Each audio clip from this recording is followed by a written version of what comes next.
Amém, meus irmãos, que possamos ter a certeza que o perdão de Deus que nos foi dado nessa noite é capaz de transformar sempre a nossa vida e que sejamos sempre transformados para melhor, para crentes, servos mais parecidos com Cristo, que é o Senhor, que é o Salvador da nossa vida. Irmãos, vamos abrir a palavra de Deus na carta, na epístola de Judas. Nós vamos ler hoje do verso 14 até o verso 23. Terceiro sermão dessa série. Se Deus assim nos permitir, encerramos no próximo domingo. Epístola de Judas. Nós vamos ler do 14 até o 23. Judas, finalzinho do Novo Testamento, antes de Apocalipse, para ajudar aí a achar. Do verso 14 ao verso 23 diz assim: Quanto a estes foi que também profetizou Enoque, o sétimo depois de Adão, dizendo: Eis que veio o Senhor entre suas santas miríades, para exercer juízo contra todos e para fazer convictos todos os ímpios acerca de todas as obras ímpias que impiamente praticaram e acerca de todas as palavras insolentes que ímpios pecadores proferiram contra ele.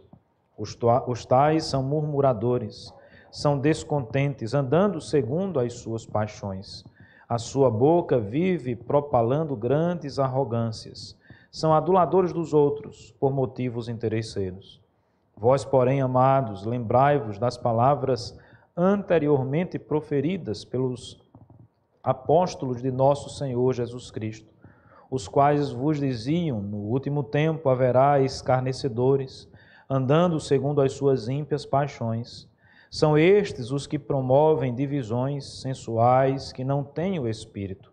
Vós, porém, amados, edificando-vos na vossa fé santíssima, orando no Espírito Santo, guardai-vos no amor de Deus, esperando a misericórdia de nosso Senhor Jesus Cristo para a vida eterna.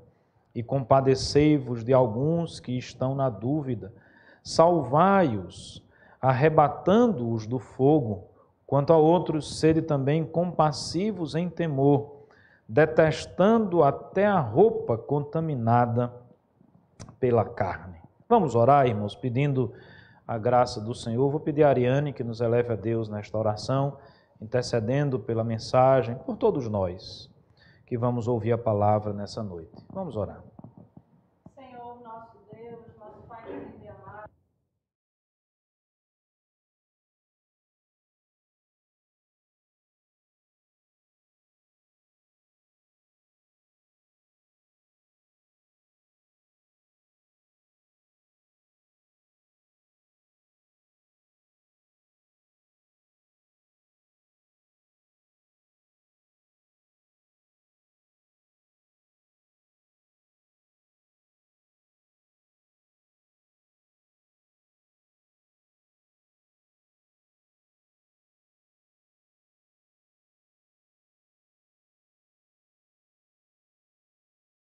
da reconciliação com o Senhor, que a tua palavra nos reconcilie.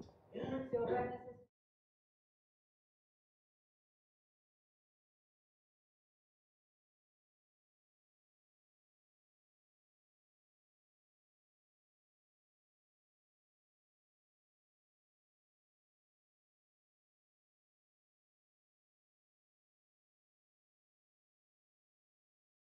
conosco através da tua soberana vontade.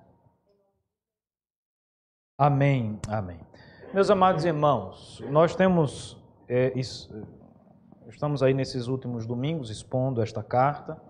Já falamos para os irmãos que o autor aqui é aquele de quem nos fala o Evangelho de Mateus, capítulo 13, verso 55, irmão de Tiago, meio-irmão de Cristo, de Jesus.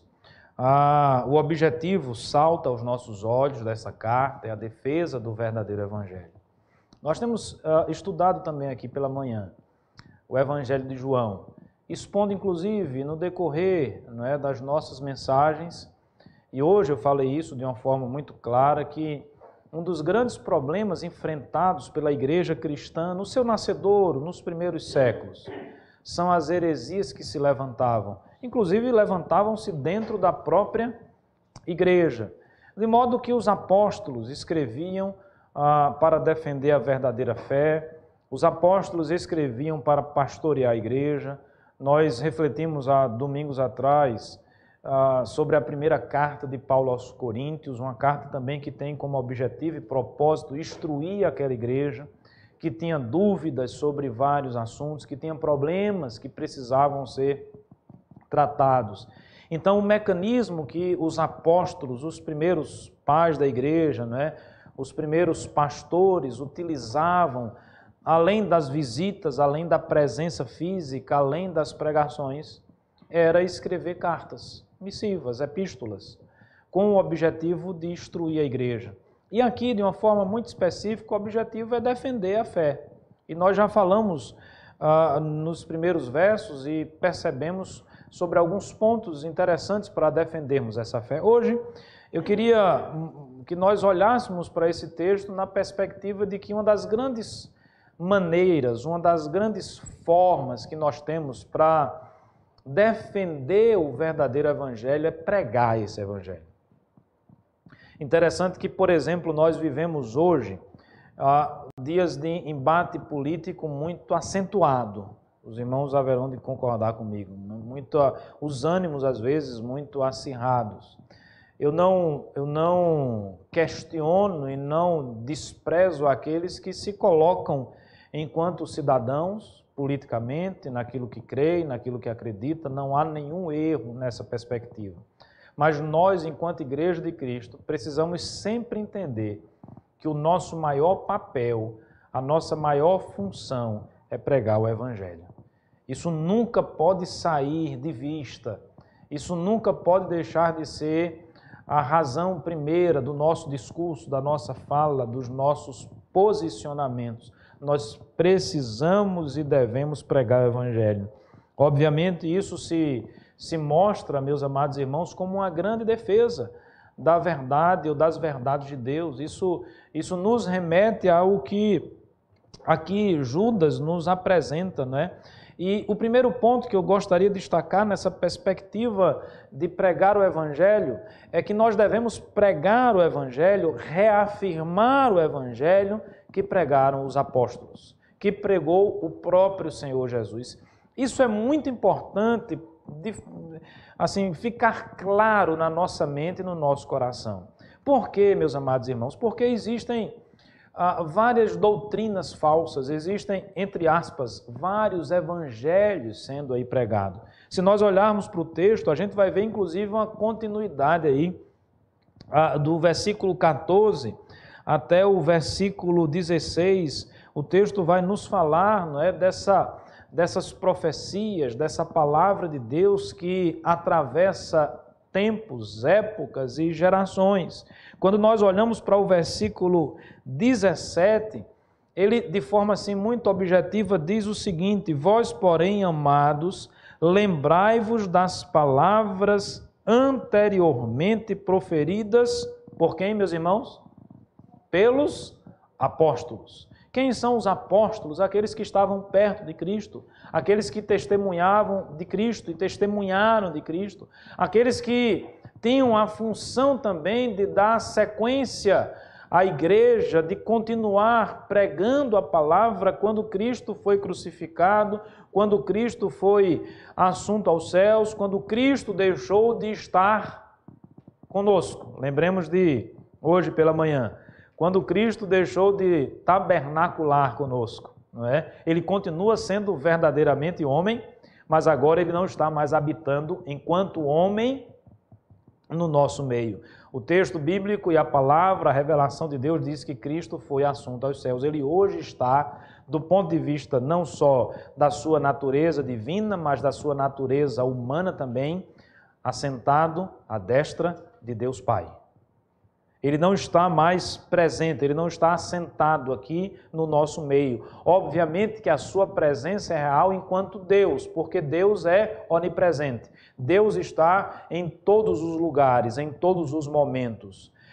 Na perspectiva da natureza divina, Cristo se faz presente hoje aqui, Cristo se faz presente na nossa vida, mas na perspectiva da sua natureza humana, ele foi morto, não é? Ele foi crucificado, ele ressuscitou dentre os mortos, humanamente falando, mas humanamente falando também ele foi assunto aos céus. Ele ascendeu aos céus, está assentado à destra de Deus Pai. Então ele não está mais conosco.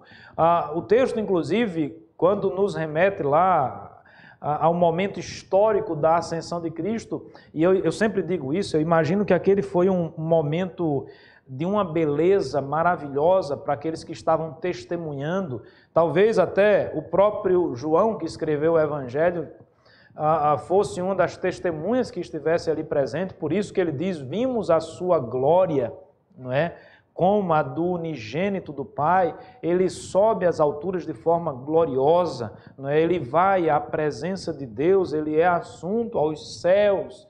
E talvez ali os discípulos, né, os apóstolos que ali estavam, os seguidores que ali estavam, ficaram como que boquiabertos, assistindo aquele espetáculo, que de fato foi um espetáculo, que de fato mostrava toda a glória de Deus. Foi preciso que um anjo dissesse, não é, por que vocês estão olhando para cima? Da mesma forma que ele subiu, ele haverá de descer. É como se o anjo naquele momento estivesse dizendo assim, olha, vocês têm muito o que fazer.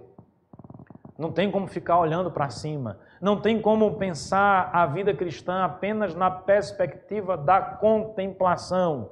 Apenas numa perspectiva de uma relação vertical com Deus. Óbvio que isso é muito importante para todos nós. Quando, por exemplo, nós cantamos, irmãos, é uma relação vertical com o nosso Deus, a relação da adoração. Quando nós oramos, é uma relação íntima e próxima com Deus, e isso fortalece a nossa alma, isso nos fortalece enquanto crentes, enquanto servos de Deus.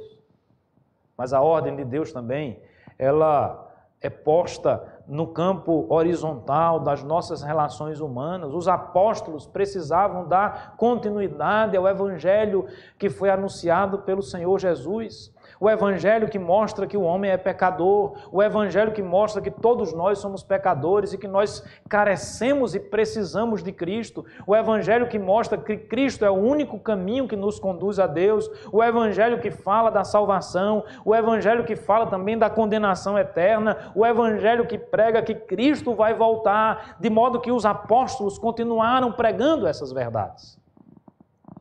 E aí nós temos o evangelho sendo pregado. Essas várias doutrinas, não é? Sintetizadas ali através da pregação dos apóstolos, a pregação muitas vezes itinerante, de cidade em cidade, caminhando não apenas na Jerusalém, mas saindo de Jerusalém pela própria ordem de Cristo, que eles deveriam pregar em Jerusalém, Samaria, Judeia, até os confins da terra. Deus comissiona, Deus dá uma comissão para aqueles homens, para as mulheres presentes ali na igreja. Eles deveriam continuar pregando o evangelho. E essa ordem, meus amados irmãos, nos atinge, nos alcança hoje. Hoje é dia 27 de setembro de 2020, nós estamos em pleno século 21 e a ordem de Cristo não caducou. Se nós queremos defender a verdadeira fé, nós precisamos pregar o evangelho. Mas que evangelho nós precisamos pregar? Que evangelho nós devemos pregar? Está descrito aqui no verso 17.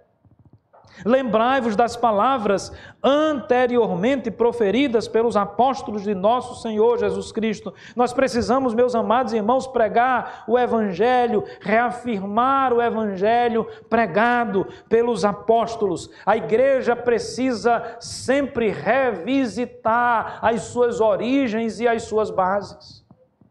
Nós somos a Igreja Presbiteriana do Brasil. Nós somos herdeiros da Reforma Protestante do século XVI. Dentre algumas coisas que nós poderíamos falar a respeito da Reforma Protestante, é que ela foi um movimento de volta às origens do verdadeiro Evangelho. Porque quando nós estudamos, meus amados irmãos, a história da igreja, nós sempre vamos perceber desvios, momentos históricos em que a igreja começa, ou parte da igreja, ou determinados segmentos da igreja começam a abraçar ideias que são divergentes, diferentes daquelas que Cristo pregou, que os apóstolos continuaram pregando. Esses dias eu ouvi um trecho, apenas um trecho de uma entrevista. Tem um cidadão que é tido como pastor, né, como cristão. Eu tenho dificuldades de entender isso, né? Ele é figurinha carimbada que está aí nos programas, principalmente nos programas globais, né? E ele falava a respeito da ressurreição. E ele dizia que, mais ou menos assim, a ideia apresentada, né, por essa pessoa aqui, a mensagem de Cristo foi tão maravilhosa, né? O Cristo, o Jesus histórico, lembre, aquele que cuidava dos pobres, dos oprimidos, e Cristo fez isso mesmo. Isso não pode ser menosprezado nunca. Mas lembrem os irmãos de mensagens anteriores, quando eu disse que muitas vezes as pessoas diminuem Cristo, restringindo Cristo apenas a um personagem histórico. O Evangelho de João, e hoje nós estudamos isso, diz que Cristo é verdadeiramente homem. É o verbo que se fez carne, homem. Mas o próprio Evangelho de João, lá no verso 1, diz que também ele é Deus. Nós nunca podemos perder isso de vista. E esse cidadão, então, falando a respeito da ressurreição, ele dizia que os apóstolos, né? Os primeiros cristãos, e principalmente os apóstolos, acredito eu, ali envolvidos com a maravilha daquela mensagem de esperança contra os oprimidos e tal, trabalhando apenas essa perspectiva humana, ele diz assim, mesmo quando Cristo morreu, eles inventaram que Cristo ressuscitou. Em outras palavras, essa é a ideia dele. Como se Cristo não tivesse ressuscitado. Mas que a narrativa foi, a gente quer que isso continue. Isso é muito bom, isso é muito agradável. Então o que é que a gente precisa dizer? A gente precisa dizer que Cristo ressuscitou. Jamais esse cidadão pode ser comparado a um cristão. Veja, ele está defendendo heresias que transpõem aí séculos e séculos e séculos de história do cristianismo. Sabe o que é que causa angústia, meus irmãos? O que me causa angústia? Sabe o que às vezes assim eu fico pensando e imaginando, meu Deus do céu, em que mundo nós estamos vivendo? É quando eu vejo cristãos repercutindo isso, curtindo isso, por exemplo, nas redes sociais, achando que o cara está abafando, quando na realidade ele está ressuscitando heresias do primeiro século, que já foram refutadas pela Igreja de Cristo. Quando ele está pregando um outro evangelho, será que algum dia ele já leu 1 Coríntios capítulo 15, que diz claramente que se Cristo não ressuscitou, é vã a nossa fé? Os irmãos percebem que muitos outros evangelhos estão sendo pregados. Os irmãos percebem que a quantidade de embusteiros, de hereges, de falsos profetas tem crescido e se proliferado no nosso meio. Meus amados irmãos, nós precisamos defender o verdadeiro evangelho. E quando eu conclamo a igreja a defender o verdadeiro evangelho, eu não estou conclamando você a pegar em armas, eu não estou conclamando você a que possamos fazer uma milícia cristã para combater, matando, dizimando, enforcando, decapitando as pessoas. Não, eu estou chamando você porque assim Cristo nos chama para pregar a verdade do evangelho transformador do nosso Senhor e Salvador Jesus Cristo. Meus amados irmãos, a igreja não precisa desses modismos. A igreja não precisa dessas coisas, não é? Desses subterfúgios que tem como objetivo agradar as pessoas. A mensagem do evangelho por si só já deveria agradar as pessoas, ou não é uma mensagem agradável eu ter a convicção no meu coração de que eu estaria condenado eternamente, mas Cristo morreu por mim e através do sacrifício de Cristo eu não estou mais condenado, mas agora eu tenho a vida eterna pelo amor de Cristo, pelo sacrifício de Cristo, porque o Verbo se fez carne, porque Ele habitou entre nós, porque Ele deu a sua vida por nós, porque Ele foi crucificado, porque Ele venceu a morte, nós também venceremos a morte. Será que essa mensagem não é boa? Será que nós precisamos inventar ou querer inventar a roda? Meus amados irmãos, a igreja não precisa de festinhas, a igreja não precisa de cânticos coreografados, a igreja não precisa de modismos, a igreja precisa de Cristo, a igreja precisa de arrependimento, a igreja precisa de salvação, o mundo precisa de Cristo, as pessoas precisam se arrepender. Nós precisamos aprender com João Batista, aquele que preparou o caminho para Cristo. Nós vamos estudar a respeito dele no próximo domingo, na continuidade da exposição do Evangelho de João. Ele não é a luz, mas ele falava a respeito da luz. Ele não é o Cristo, mas ele falava a respeito de Cristo. E na preparação do caminho, na sua palavra, no seu discurso, pregando o verdadeiro Evangelho, meus amados irmãos, ele era muito claro: arrependei-vos e credes. É chegada a hora. Essa é a mensagem que nós precisamos pregar. É isso que nós precisamos e devemos dizer, por exemplo, aos nossos filhos, desde a mais tenridade. Crianças ainda. Olha, meu filho, você precisa se arrepender, entregar a sua vida, o seu coração a Cristo. É isso que nós precisamos dizer aos nossos adolescentes, aos jovens no início da juventude, sendo bombardeados por doutrinas as mais diversas, por filosofias as mais diversas. E agora, meu Deus do céu, o que é que nós vamos fazer? Nós precisamos prender os adolescentes, prender os jovens na igreja. Vamos inventar alguma coisa. O que é que eles gostam de fazer? Ah, lá fora eles gostam disso, lá fora eles gostam daquilo outro. Vamos fazer isso, gospel? A gente só muda o nome e acrescenta o gospel. Não é isso que os nossos jovens precisam. Não é isso que os nossos adolescentes precisam. Não é isso que nós precisamos. Nós precisamos de Cristo, meus amados irmãos. Nós precisamos nos arrepender dos nossos pecados. Se você não entende isso, eu não sei nem se eu devo pedir desculpa, mas me desculpe, eu vou ser politicamente correto nesse momento. Você ainda não entendeu, você ainda não compreendeu que você é um perdido pecador, que você está indo para o inferno e que não existe salvação fora de Cristo para a sua vida. Não tem outra forma de falar.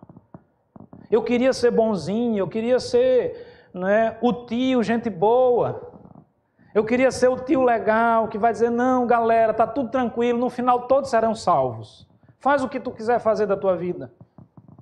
Ah, você quer entrar no mundo das drogas? Faça. Ah, você quer viver uma vida de sensualidade? Você quer banalizar o seu corpo? Você quer defender as pautas ideológicas mais esdrúxulas que possam existir? Faça. Eu sou o tio legal, mas eu não sou o tio legal, eu sou o pastor. Eu sou o pregador da palavra de Deus. Eu não tenho nenhum compromisso com a satisfação dos irmãos naquilo que eu prego. O meu compromisso é com a verdade de Deus, e esse deve ser não apenas o meu compromisso, mas o compromisso da Igreja de Cristo. Esse deve ser o seu compromisso como pai, como mãe, ensinando e falando a verdade para os seus filhos. Esse deve ser o seu compromisso como jovem cristão, falando as verdades de Deus naquela roda de escarnecedores que muitas vezes nós estamos presentes e não podemos fugir dela. Nós precisamos pregar a verdade, e a verdade é o Cristo crucificado, e a verdade é o Cristo que ressurgiu dos mortos, e a verdade é aquele que deu a sua vida por nós. Esta é a verdade que precisamos pregar, é afirmar o Evangelho. Mas o texto continua no verso 18, quando ele diz que nós precisamos nos lembrar, é a ideia, o link está feito. Olha, vocês estão pregando o Evangelho, Judas está falando para os primeiros cristãos, ainda ali na convivência com os apóstolos, mas os apóstolos já estavam sendo martirizados. Os pais apostólicos que conviveram com os apóstolos também já estavam sendo martirizados. Clemente de Roma, Inácio de Antioquia, Policarpo de Esmirna, aqueles que deram sequência e de certa forma se tornaram conhecidos por outros escritos que não são canônicos, já estavam sendo dizimados também, já estavam participando do martírio, estavam sendo martirizados, estavam sendo aniquilados. Vai ter um momento em que não temos mais os apóstolos. Não temos mais aqueles que conviveram com os apóstolos. Imagina a igreja no primeiro momento ali. E agora já não tem mais Cristo. Lembra-se, meus amados irmãos, que quando Cristo foi crucificado, inclusive muitos dos apóstolos ficaram extremamente abalados. Lembram da história do caminho de Emaús? É como se eles estivessem voltando derrotados. Porque essa era a sensação. Poxa, Jesus pregou, falou, ensinou, nós acreditamos, e agora o que é que nós temos de forma concreta e material? Nós temos um Cristo que foi crucificado, e além disso, nós temos o Império Romano contra nós temos a força dos judeus ali, naquela província romana contra nós estamos correndo risco de morrer, e o nosso líder já morreu. E ali no caminho de Emaús, quem aparece? O Cristo ressurreto. Louvado seja Deus por isso. O Cristo ressurreto traz ânimo. O Cristo ressurreto é a prova da nossa fé. Inventou a ressurreição. Pelo amor de Deus, irmãos. Que heresia. Eu não tenho a menor dificuldade em classificar todo aquele que assim fala, usando as palavras bíblicas. Isso é um falso profeta. Isso é um enviado de Satanás para destruir mentes e corações, para distorcer a palavra de Cristo. Pastor, que palavra dura. Não, não é palavra dura. Você quer pensar, acreditar dessa forma, acredite. Só não se declare cristão, porque não é isso que a igreja cristã defende há 2000 anos de existência. Isso é desonestidade histórica. Isso é desonestidade com a verdade do que a igreja cristã sempre defendeu. E aí nós entramos no segundo ponto que é fundamental para nós. A igreja agora órfã dos apóstolos, não é? Do próprio Cristo, ali de muitos pais, a igreja se vê então, entre aspas, sozinha. Eu digo entre aspas porque nós não estamos sozinhos. Temos apóstolos aqui conosco, Paulo está aqui para nos ensinar, Pedro está aqui para nos ensinar, Cristo está aqui para nos ensinar, fisicamente não, mas está aqui para nos ensinar através da revelação de Deus. Cristo ainda fala através da palavra? Fala. Cristo ainda se revela através da palavra? Se revela. Paulo, Pedro, apóstolos e contemporâneos dos apóstolos ainda falam conosco através da palavra? Fala. E essa palavra, meus irmãos, é a base. Essa palavra é aquele muro, é o que dá um limite. É aquele momento em que nós não temos como tergiversar a respeito dela. Eu, particularmente, tenho adotado na minha vida não aprofundar discussões teológicas a respeito do cristianismo com quem não acredita que a Bíblia é a palavra de Deus. Eu digo isso porque nós não vamos chegar a lugar nenhum.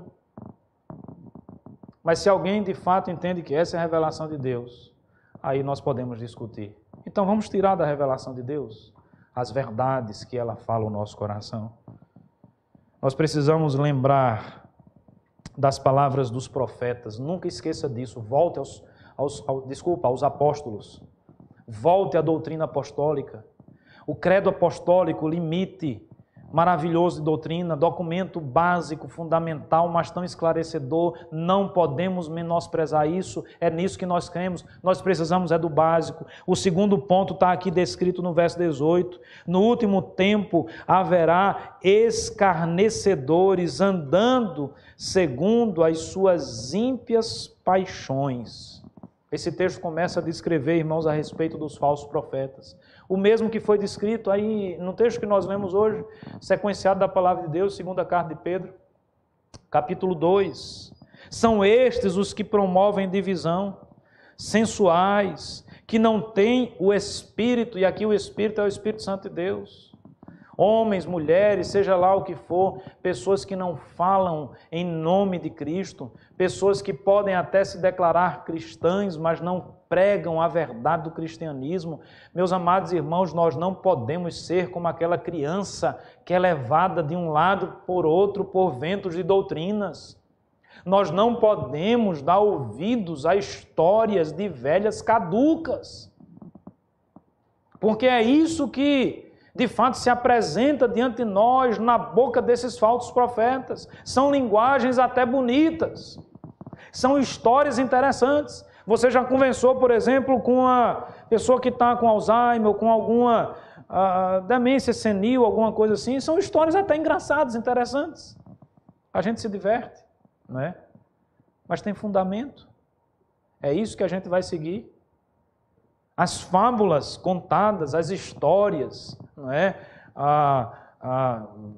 As mais famosas aí, não é?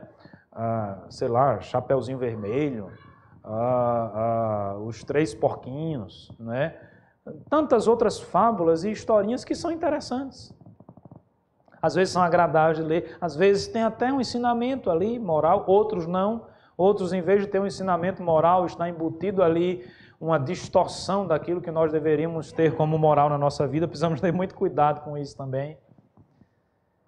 Mas eu nunca posso deixar de entender que são fábulas, que são historinhas. Nós precisamos desprezar os falsos profetas. O apóstolo Paulo, escrevendo à igreja dos Gálatas, ele se espanta como rapidamente aquela igreja abandonou o verdadeiro evangelho. E justamente começou a seguir teorias, ideias. Sabe por quê, irmãos? Porque as coisas às vezes acontecem assim. Aparece uma pessoa que fala bem, que se expressa bem, que tem uma imagem bonita, que tem um vozeirão, não é? Que tem todo o que nós chamamos todo um carisma que envolve as pessoas e vai falando bonito, e vai seduzindo, e vai envolvendo. Foi exatamente assim que Satanás fez lá no jardim. Às vezes, inclusive, com meias verdades, para quebrar a nossa primeira resistência, não é? Fala uma verdade, fala uma palavra bonita, fala algo maravilhoso. E depois que caímos no laço do passarinheiro, e depois que estamos na arapuca, quem é mais ou menos da minha época e já tentou pegar passarinho, sabe o que é uma arapuca? Né? Nós fazíamos uma caixinha com a madeirinha, era a mais simples, né? Botava uns alpistezinhos, umas sementinhas ali, puxava uma cordinha, só para pegar o coitado do passarinho, não é? E ali a gente ficava esperando horas e horas e horas. Às vezes o passarinho vinha, às vezes o passarinho não vinha, mas que alegria, né? Quando você conseguia, coitado do passarinho. Ia só comer e a gente, puxava a madeirazinha, fechava a arapuca em cima dele. Ou, se aqueles que também são da minha época, que brincavam na rua, que não estavam só na frente do videogame, né? Que caçavam lagartixa. Aqui a gente fazia muito, era pegar a palha do coqueiro, né? Tirava o talozinho da palha, mais fina, conseguia fazer um esquemazinho de dar um laço ali na frente, e a coitada da lagartixa, né? Balançando a cabeça no muro, né? Concordando com tudo que se fala, a gente vinha devagarinho ali, né? Com o laço no pescoço da lagartixa, estava laçada. É assim que os falsos profetas agem. Eles chegam de mansinho. Eles vêm com o laço pronto. E de repente a gente está que nem lagartixa. Porque tem crente que é assim, sabia, irmãos? É o crente lagartixa. O falou, ele está balançando a cabeça. Não importa o que está falando, se é bom, se é certo, se é errado. Ele não tem... É por isso que eu aposto, ele não tem consistência. Como diz o pastor Jeremias, não tem substância, não é? É levado de um lado para o outro, como criança. Há uma inocência por falta de conhecimento. É por isso que o próprio apóstolo Paulo diz, olha, eu queria até, escrevendo aos Coríntios, levar para vocês um alimento mais sólido, mas vocês não suportam. Vocês têm que continuar no leite. Vocês não passaram ainda da primeira fase. Estão tomando NAN, não é? Um mais, que é aquele bem ou então para recém-nascido. E aí a gente tem umas figuras que já estão na igreja, né, de barba, cabelo branco, tomando NAN. Por que não desenvolve? Por que não desenvolve? Porque é levado de um lado para o outro. Porque não se aprofunda no conhecimento, porque não busca a Deus. Nós queremos defender a verdadeira fé, meus amados irmãos. Nós precisamos desprezar os falsos profetas. Não podemos perder o foco. Eles não podem ter proeminência no nosso meio. Desprezar aqueles que escarnecem de Cristo. Às vezes tem uns artistas, né, ou que fazem tirinhas, ou memes, ou personagens de internet, que são tão engraçados. Mas quantos escarnecem de Cristo? Quantos escarnecem da nossa fé? E às vezes nós estamos colocando isso para frente. Às vezes fazemos isso sem perceber. Eu não estou dizendo que a gente diz assim, eu agora vou afrontar Cristo, mas entenda, esse é o modus operandi de Satanás, ele chega de mansinho, nos fazendo rir. É como se nós estivéssemos levando uma facada e rindo, achando interessante, achando engraçado. Quando nós menos esperamos, já estamos emocionalmente destruídos, já estamos intelectualmente envolvidos com a mentira, não conseguimos enxergar mais a verdade. Parece que a nossa vista foi embaçada por essa ação maligna através dos falsos profetas. Defender o verdadeiro evangelho é sempre lembrar da doutrina dos apóstolos, mas é também refutar os falsos profetas.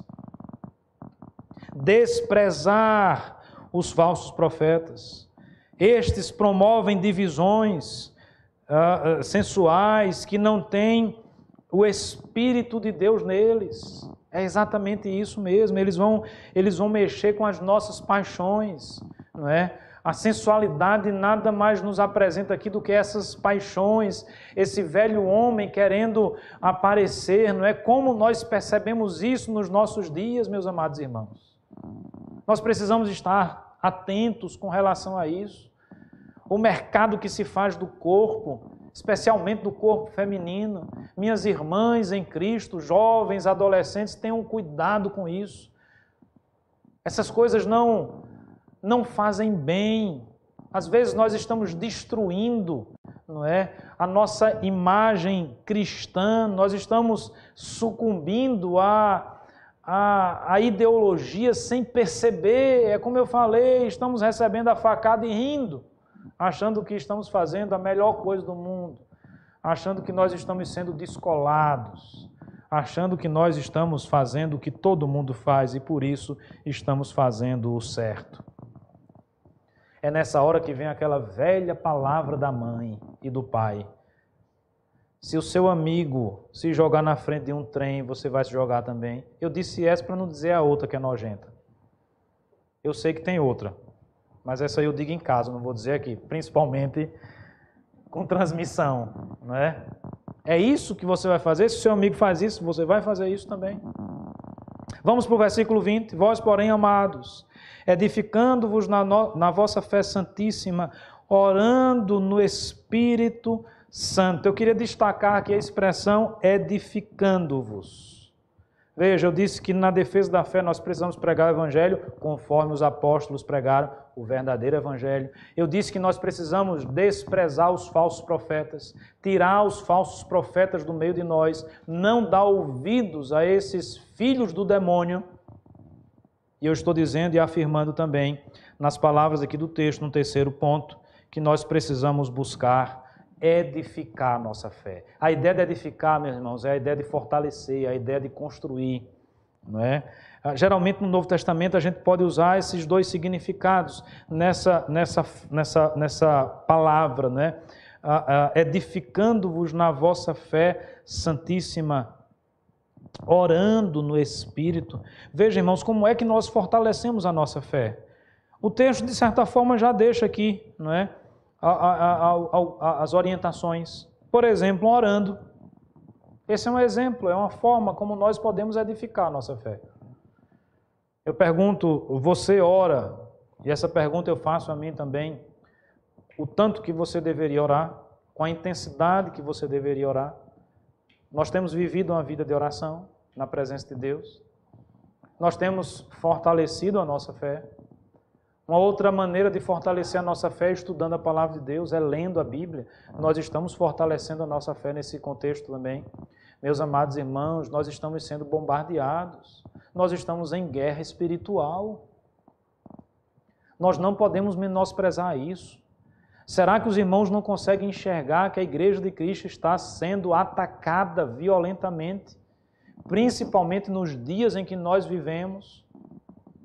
Os conceitos cristãos, a ética cristã, a igreja cristã, os verdadeiros cristãos têm sido atacados, vilipendiados. A grande mídia traz destaques imensos e enormes a respeito dos cristãos, distorcendo. São sementes que estão sendo plantadas nos nossos dias. Programas que são programas de entretenimento que nos últimos anos sempre traz a figura do cristão ou do evangélico numa perspectiva pejorativa. É sempre o vilão da história, os irmãos não percebem isso não. Nós estamos anestesiados. Será que é isso que está acontecendo nos nossos dias?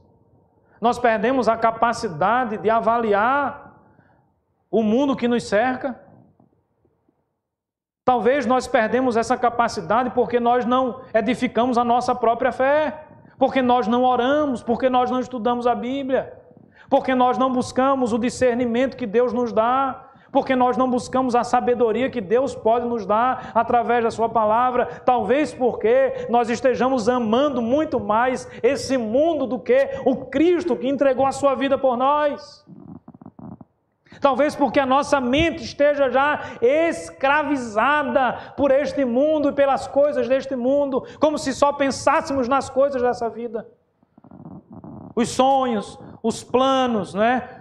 Aquele planejamento, objetivo a curto, a médio, a longo prazo, passa sempre pelas coisas desse mundo, às vezes pelo conseguir o dinheiro, não é? Às vezes por conquistar e comprar coisas materiais, às vezes por aquela situação que vai produzir uma vaidade, que vai não produzir a vaidade, mas alimentar uma vaidade pessoal, não é? Que vai produzir um êxtase e uma satisfação, mesmo que seja momentânea. Aonde está aquela palavra de Deus que tem sido pregada há 2000 anos, dizendo-nos, ensinando-nos, buscai em primeiro lugar o reino de Deus e a sua justiça, e as outras coisas vos serão acrescentadas. Qual foi o momento em que você abandonou essa palavra?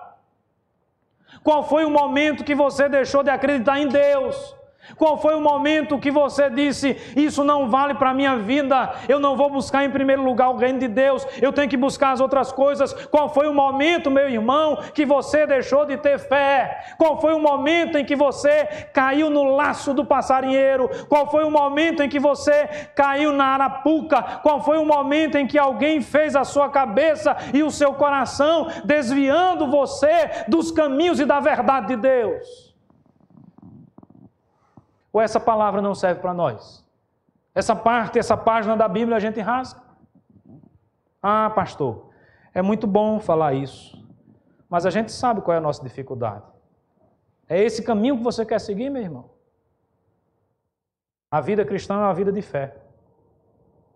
E aí eu também não tenho como abordar o tema senão na perspectiva da fé. Ou você acredita que Deus vai suprir as suas necessidades quando você buscá-lo em primeiro lugar, ou você não acredita. Aí não é comigo, não sou eu que vou convencê-lo. Eu não tenho essa capacidade. Eu não tenho esse poder em mim. Ou você faz o caminho de acreditar em Deus, ou você prefere o caminho de acreditar nos homens. Ou você busca em primeiro lugar o reino de Deus, ou você busca em primeiro lugar o reino dos homens. O que eu posso dizer é que a história, ela é uma grande professora, uma grande pedagoga para todos nós. E como ela nos ensina, não é, irmãos? Que quando nós nos desviamos das verdades de Deus, nós quebramos a cara. E eu não estou falando de uma história apenas de 2000 anos, oficial. Estou falando da história da minha vida e da sua vida.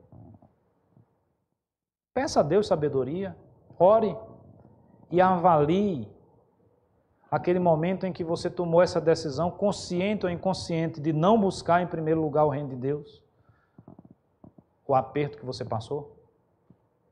Irmãos, qual é a estabilidade que nós temos?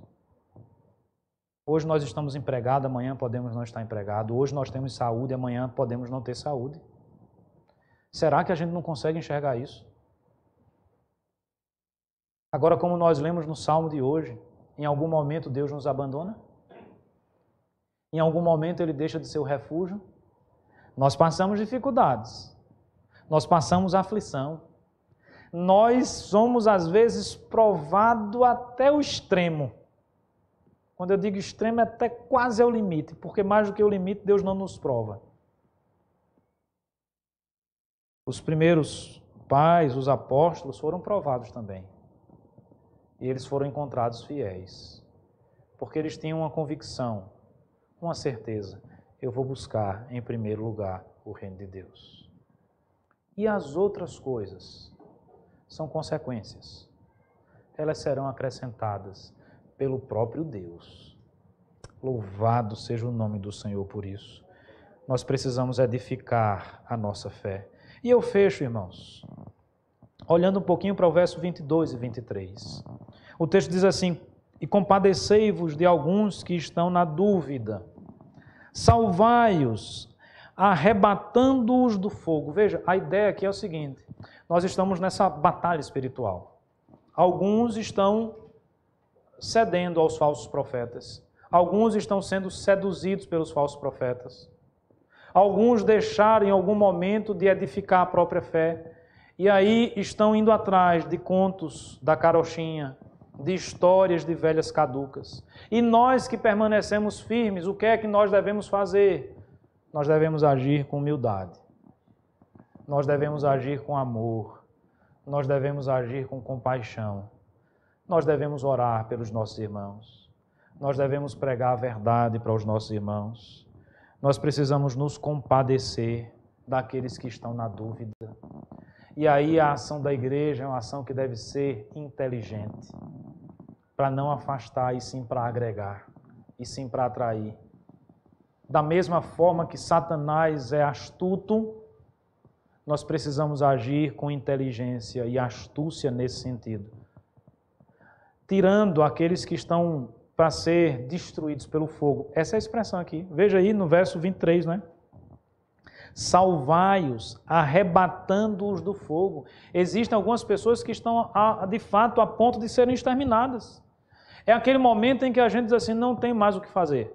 Fulano foi dominado.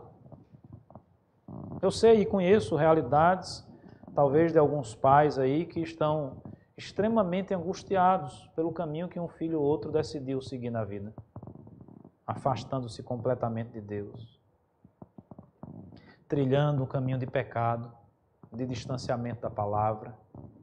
Caíram no conto do vigário, caíram nas histórias da carochinha, foram seduzidos pelos falsos profetas, caíram na astúcia e na armadilha de Satanás e se afastaram dos caminhos do Senhor. Mas nós precisamos orar por essas pessoas. Sejam os adolescentes, sejam os jovens, sejam os adultos também. Tem muito adulto aí que virou a cabeça, que parece que virou adolescente, né? É adolescência tardia, né, gente? Parece que na psicologia tem esse termozinho. Virou adolescente, do nada virou meninão, né? O garotão, 60 anos de idade, né? Aí arruma uma namorada mais novinha, aí virou um meninão, virou adolescente de novo. E a família, os valores cristãos, a verdade de Deus, parece que nada disso vale mais nada. No primeiro momento a gente fica chateado, no primeiro momento a gente fica até com raiva, pensando como é que fulano ou fulana decide enveredar por esse caminho. Mas a orientação aqui, para nós que queremos defender a verdadeira fé, e o cristão sempre vai agir assim. O cristão não é violento, o cristão não prega a guerra. Meus irmãos, nós somos frutos do amor de Deus e nós agimos sempre com amor. Compadecei-vos de alguns que estão na dúvida. Vamos ensinar com inteligência. Vamos ensinar com com a tranquilidade de Deus no nosso coração. Vamos orar por esses irmãos. Salvai-os, arrebatando-os do fogo. Quanto a outros, sede também compassivos em temor, detestando até a roupa contaminada pela carne. Nós não vamos ser omissos em não falar a verdade. Nós não vamos ser o tio legal que vai achar tudo normal e passar a mão, né, pela cabeça dizendo que está tudo certo, quando as pessoas decidem pela mentira ao invés da verdade. Eu não sei se os irmãos perceberam, a segunda epístola de Pedro diz inclusive que aqueles que agem dessa forma, que conhecem e conheceram a verdade, eu não sei se eu vou achar precisamente aqui o versículo, diz que esses inclusive são piores. Porque eles conheceram a verdade, mas se deixaram seduzir pela mentira mais uma vez. Ou seja, eles já viviam na mentira, conhecem a verdade, foram libertos pela verdade, foram apresentados a verdade do Evangelho. Eu não sei quantos aqui assistiram o 2, verso 21. Obrigado, João. Vamos lá para o 21. 20 e 21, né? Portanto, se depois de terem escapado das contaminações do mundo, mediante o conhecimento do Senhor e Salvador Jesus Cristo, se deixam enredar de novo e são vencidos, tornou-se o seu último estado pior do que o primeiro. Pois melhor lhes fora nunca tivessem conhecido o caminho da justiça do que, após conhecê-lo, volverem, ou seja, voltarem para trás, apartando-se do santo mandamento que lhes fora dado. Obviamente que essa é a palavra de juízo de Deus para a vida dessas pessoas. O que nos compete? Nos compete é amá-los, é pregar a verdade, é ter firmeza da fé. Quando eu vejo e leio isso, eu me lembro aqueles que assistiram, não sei se década de 90, anos 2000, aquele filme que fez muito sucesso, olha a mente pregando Matrix, não é?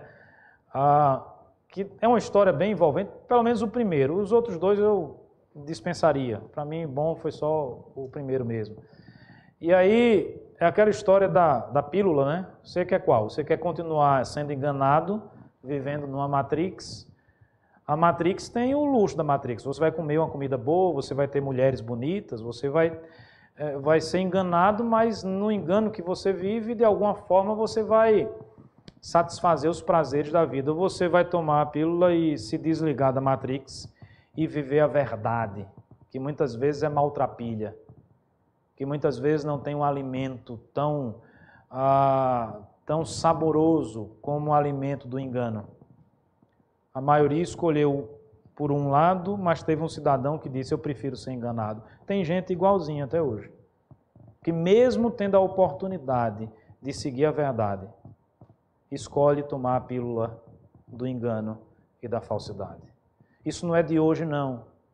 Lembra-se dos hebreus libertos da mão de Faraó? No dado momento ali no deserto, o que foi que eles disseram?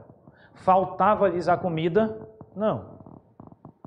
Mas era maná todo dia. Então não tinha lasanha, não tinha macarronada, não tinha estrogonofe, não tinha bife acebolado, não tinha sushi, para quem gosta de sushi. A turma não estava fazendo churrasco com aquela picanha com 2 dedozinhos de gordura derretendo, aquele cheiro maravilhoso. Está com fome, meu irmão? É isso mesmo, a ideia é essa. Não é? Não tinha nada disso. Era todo dia maná. Era o mesmo prato. Aí eles começaram com aquela saudade do velho Egito. Eles eram escravos, trabalhavam como condenados, mas pelo menos tinha... Eu não sei quais são as comidas, eu não sei se a Ariane sabe, típicas do Egito. Eu vou ter que transferir isso para os nossos dias. Eu sou escravo, mas pelo menos eu como lasanha. Percebe, não? A gente está fazendo a mesma coisa. Eu sou escravo, eu trabalho dia e noite. Eu não tenho mais tempo de ficar com minha família, eu não tenho mais tempo de orar, eu não tenho mais tempo sequer de me divertir. Mas pelo menos eu ando num carro novo. Mas pelo menos eu como lasanha, ou como filé, não é? Ou como uma picanha no churrasco. Parece que se repete. Qual é a ideia aqui? Parece que eu prefiro ser escravo dessas coisas.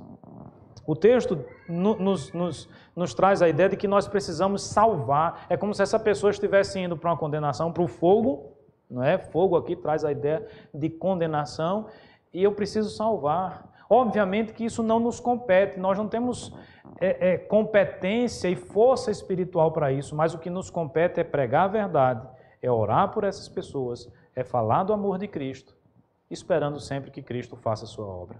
Meus amados irmãos, eu encerro por aqui, já falei demais, 55 minutos, reenfatizando aquilo que o texto nos ensina. Precisamos defender a verdadeira fé. Como? Pregando o verdadeiro evangelho, não qualquer evangelho, o verdadeiro evangelho. Precisamos também, meus amados irmãos, desprezar os falsos profetas, os falsos mestres. Precisamos edificar a nossa fé e precisamos agir com postura de humildade, amando aqueles que estão sendo tragados pelas artimanhas de Satanás. Que Deus nos abençoe. Amém. Amém.